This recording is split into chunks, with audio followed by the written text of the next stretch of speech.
Hey folks, welcome and thanks for checking out my Vengeance Demon Hunter guide. So with 8.15, this patch still brings a fair bit of fun to the Vengeance build. It's still one of the better tanks for Mythic plus dungeons, or if you really like soloing. So that's one of the major keys there. There's not a better tank at kiting than your Vengeance Demon Hunter. In this video we're going to talk about the rotation priority list, the best stats for your Demon Hunter tank, the Vengeance talents as that plays out, and then we're actually going to talk about survivability and how you should best be setting yourself up from a gameplay standpoint. So here's the basic Vengeance Demon Hunter rotation. If you are less familiar or new to the spec, what you want to go with, you want to slowly build up the number of souls that you're actively knocking out of your target. What that starts to look like, once the number of souls, you can see them starting to fracture all over the place, gets above 4, you want to tag that spirit bomb. Get that going, it'll be a ton of fun really quick. In terms of rotation, you want to continue to work fracture until you're above 4 or more souls. Once you're above 4, tag that spirit bomb. Land that as soon as possible. Fracture as long as you are not going to cap on either pain or souls, depending on how it plays out. After that, go grab your immolation aura. If you're not going to cap on pain or souls on that front as well, like that's really what you have to keep in perspective here as much as possible. After that, hit them with the soul cleave or the sigil of flame. There you are, just like that. Additionally, go back to shear as more of a filler, and if not, cap on your pain or souls when not running fracture, and hit them with throw glaive just for a filler as well when you are running fracture. So keep those things in mind, but you want to have fracture as a larger part of your rotation. The best stats for your Vengeance Demon Hunter is a ton of haste, versatility, mastery, and crit. That's really where you want to be prioritizing your energy. Haste is your major one because it's going to reduce your global cooldowns. Also reduces the cooldown on Demon Spikes, Immolation Aura, and Fellblade. It makes it really effective for increasing the uptime of those abilities, as well as their active mitigation. And only carrying 2 charges of Demon Spikes, this starts to become key for us. So certainly keep that in mind, be aware of it. Recommended talents for your Demon Hunter, go with Abyssal Strike as far as the first tier of talents. That provides 2 extra Infernal Strikes per minute, and it means you'll have 5 total casts per minute. It provides a major mobility boost if it's required for certain bosses, and that helps with the extended range and the 12-second cooldown. As far as DPS goes, it's viable with Flame Crash for AoE damage.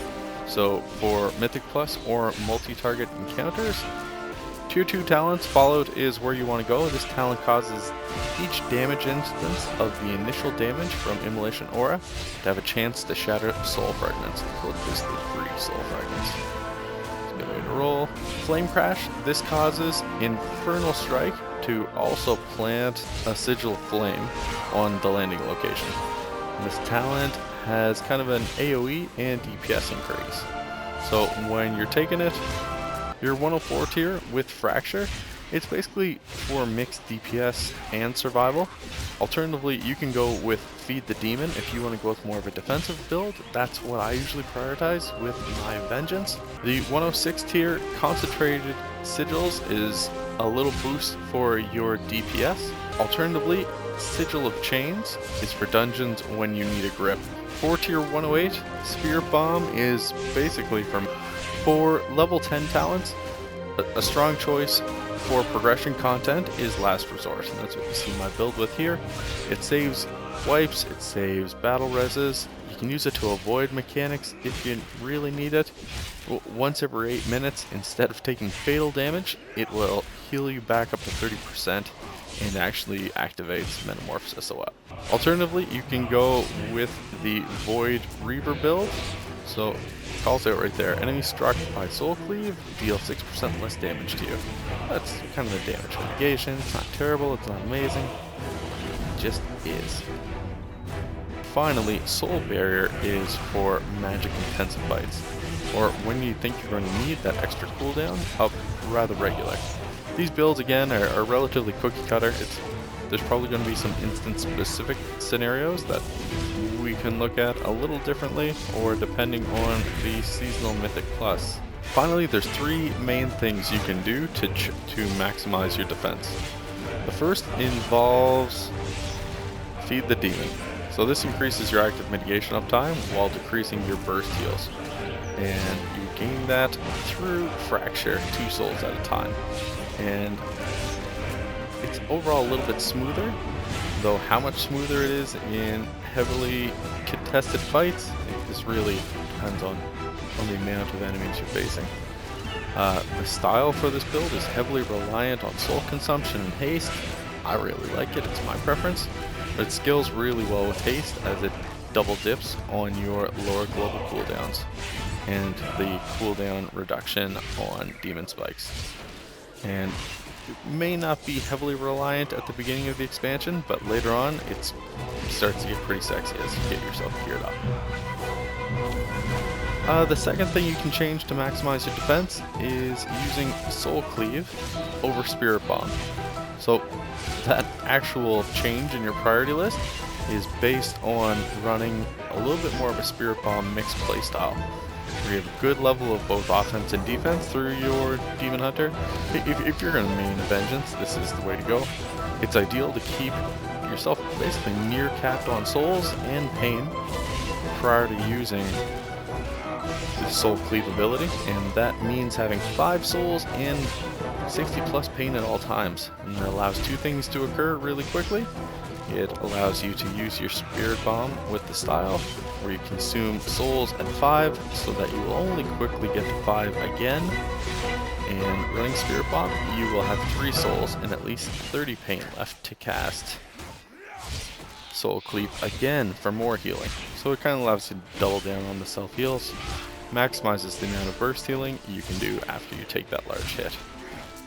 And the third thing you can do, it's really for the maximum defensive gain, and that's while running the Feed the Demon build that I have right now.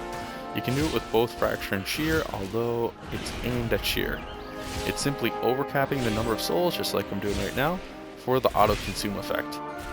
It massively reduces your DPS, although it really helps your survivability. Easy passive way.